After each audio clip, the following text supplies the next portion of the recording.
Olá pessoal, eu sou o Bruno e vou estar aqui com o João Vitor para a gente falar sobre o capítulo 6.4, né, o nosso segundo pitch, correspondente ali ao capítulo que diz respeito aos algoritmos de escalonamento de tarefas.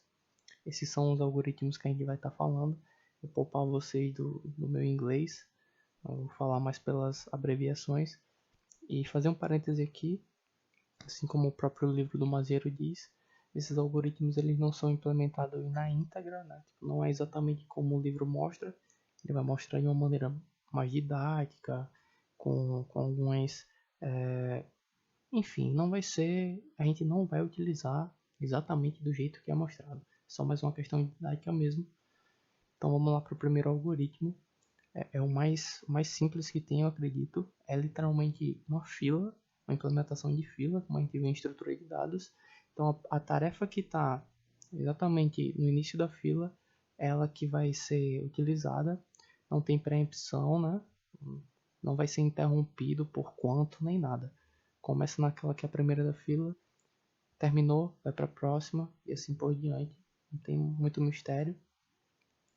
Nesse próximo algoritmo, né, que é o RR, a gente já tem ali um escalonamento por revezamento, né? Então já vê a ideia de preempção por tempo, por quanto.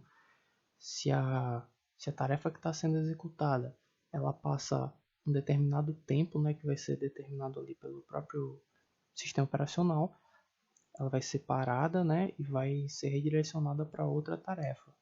Ela conclui a tarefa e se também não houver nenhuma preempção, ela muda para a próxima e assim por diante. E por isso tem um tempo de resposta melhor em aplicações interativas, né? Sendo que pode degradar o desempenho, já que ele vai ficar trocando de contexto o tempo todo, né?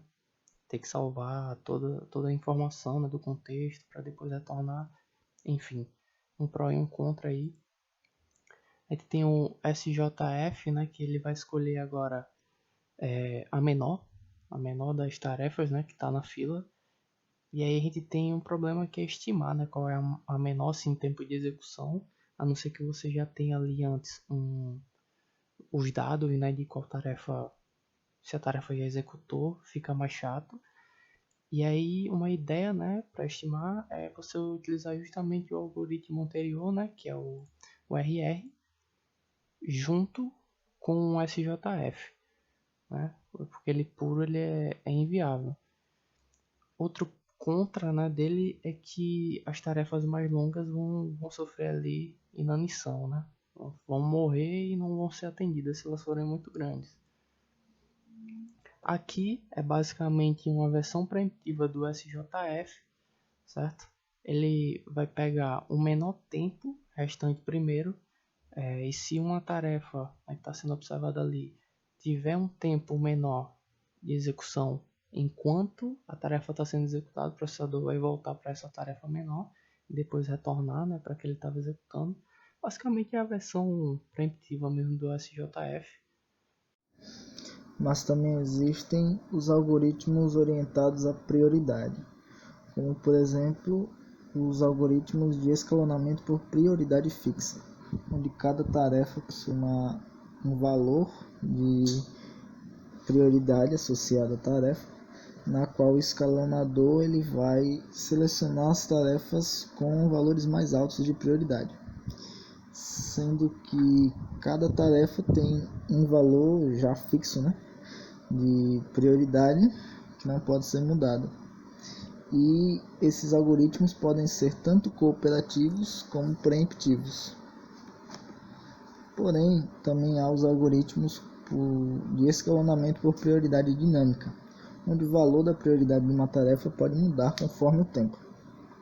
Nesses algoritmos existe a ideia também de idade, seria o tempo da tarefa, por assim dizer, o tempo que ela está ali no processador.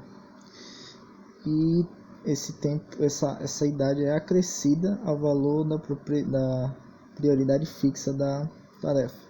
Ou seja, quanto mais tempo a tarefa fica sem ser executada, é acrescido um valor na sua idade.